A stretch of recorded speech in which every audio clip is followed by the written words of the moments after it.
नहीं नहीं, ये ड्रोन से हवाई शूटिंग जो इस 17वीं शताब्दी के प्राचीन तोपखाने की हुई है, तो ऐसा अनुमान कतई न लगा लीजिए कि ये सारा तामझाम कोई युद्ध कथा सुनाने के लिए किया है, बल्कि ये एक लघु कथा के बारे में है जिसमें एक नया बना विमान जो एचएएल में बना है उसे देश को समर्पित किया गया है। और इस काल्पनिक कथा में कुछ जो महीन व्यंग्य छुपा है उसका भी आप आनंद ले सकें, ऐसी आशा है। पापा कहते हैं, तो इस प्लेलिस्ट में मैं अपने पापा की कुछ कहानियाँ अपलोड करूँगा। उम्मीद है आपको पसंद आएंगी। तो हमारे पिताजी श्री श्रीनाथ अरोड़ा जी 1970 और 80 के दशक में लेखन में सक्रिय थे। जनवादी लेखक संघ के सक्रिय सदस्य भी थे और उनकी ज़्यादातर कहानियों का परिवेश सामाजिक या फिर औद्योगिक है। औद्योगिक से बात बतानी जरूरी है कि वो काम करते थे एचएएल में, हिंदुस्तान एरोनॉटिक्स लिमिटेड। ये वो सरकारी संस्था है जहां पर मिग-23, मिग-27 और आजकल सुखोई और उस जमाने में HPT-32 और किरण नाम के जहाज बनते थे। तो हिंदुस्तान में एक से ज्यादा हिंदुस्तान एरोनॉटिक्स लिमिटेड है, कानपुर में, बेंगलोर में, चेन्नई में, तो सब जगह अलग अलग पार्ट बनते हैं। तो हमारे पिताजी एचएएल कानपुर में कार्यरत थे और एक टेक्निकल ड्राफ्ट्समैन की तरह से, जो टेक्निकल ड्राइंग्स जहाज के अलग अलग पार्ट की बनती हैं। तो अपने कार्यकाल के दौरान उन्होंने जो मजदूर यूनियन थी उसमें वो सक्रिय उनकी भागीदारी रही है और उसको उनकी कहानियों में वो परिवेश जो है झलकता है। इस कहानी का जो परिवेश है वो एक जैसा कि पहले मैंने बताया कि एचएएल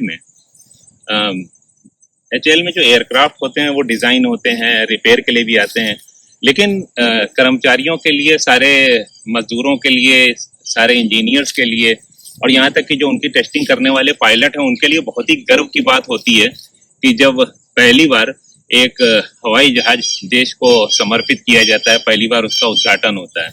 तो ये कहानी उसी की भूमिका पे है। और किस तरह से आप देखिए एक दृश्य से दूसरे दृश्य में परिवर्तन होता है और एक हिडन मैसेज ये कहानी देती है, इसका मजा मिलता है।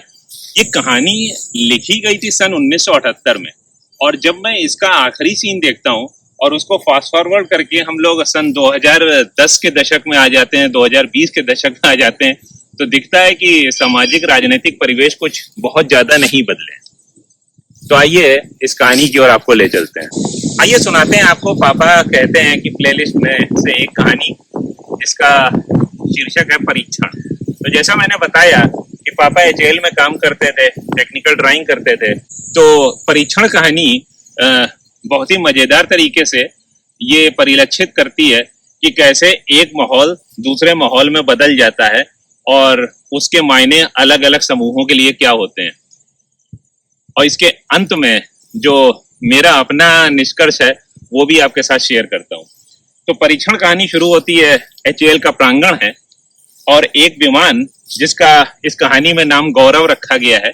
वैसे तो एचएएल में आजकल सुखोई और उसके पहले मिग-23, मिग-27, HPT-32 और किरण जो कि एग्रीकल्चरल पेस्टिसाइड छिड़कने के लिए यूज होता था, ट्रेनिंग के लिए यूज होते हैं जहाज, वो सब बनते हैं, डिजाइन होते हैं।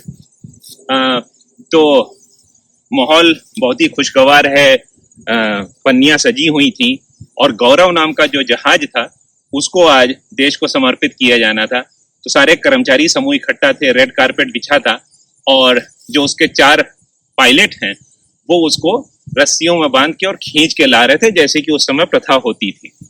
और ये कहानी 1970-80 के दशक की है। तो जहाज को लाया जा रहा है और सारे कर्मचारी एक दूसरे को बधाई दे रहे हैं और जब वो फैक्ट्री में आते हैं तो भूल जाते हैं कि कौन किस तरह की ड्रेस पहने हैं, वो व्हाइट कलर हैं, ब्लू कॉलर हैं, इंजीनियर हैं और सब एक दूसरे को बधाई दे रहे हैं, जिसको पैट ऑन द बैक कहते हैं। अचानक माहौल में दूसरा दृश्य बदलता है जब सारे श्रमिक संघ, वर्तमान और भूतपूर्व सारे जो राजनेता हैं वो प्रकट होते हैं और साथ में जीएम साहब अपनी पूरी जो उनके खलुए हैं, जो काकस है, जिसको काकस कहते हैं, उनके साथ प्रकट होते हैं और माहौल एकदम से राजनीतिक चर्चा में बदल जाता है और एक दूसरे के प्रशस्ति गान चालू हो जाता है। ये जो काकस समूह है, ये जो जीएम साहब का समूह है, या जो ये यूनियन के नेता हैं, जब ये प्रकट हुए तो कर्मचारी थोड़े से पार्श्व में चले गए।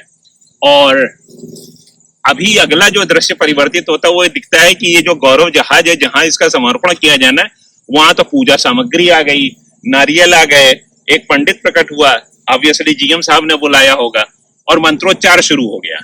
और मंत्रोच्चार के बाद में पंडित ने वहां बकायदा नारियल फोड़ा और जीएम साहब ने 2 मिनट का भाषण दिया और जहाज को देश को समर्पित कर दिया।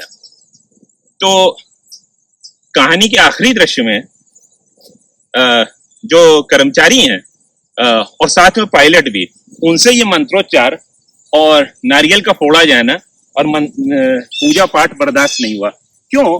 क्योंकि विकास की एक गति है, और ये जो पूरा चक्का घूमा है, जिसमें ये जो पूरे इंजीनियरिंग के उत्कर्ष पर इस प्रोडक्ट को लाके बनाया गया, उस समूह से ये पूरे विकास को प्रतिगामी पथ पे जाते देखना बर्दाश्त नहीं हुआ कि कहाँ तो आप 19वीं 20वीं शताब्दी में आ गए, इतना हाईटेक जहाज आप जो है देश को समर्पित करने जा रहे हैं, और फिर से आप जो है वो पूजा पाठ करके उसको एक प्रतिगामी दृश्य प्रस्तुत कर रहे हैं।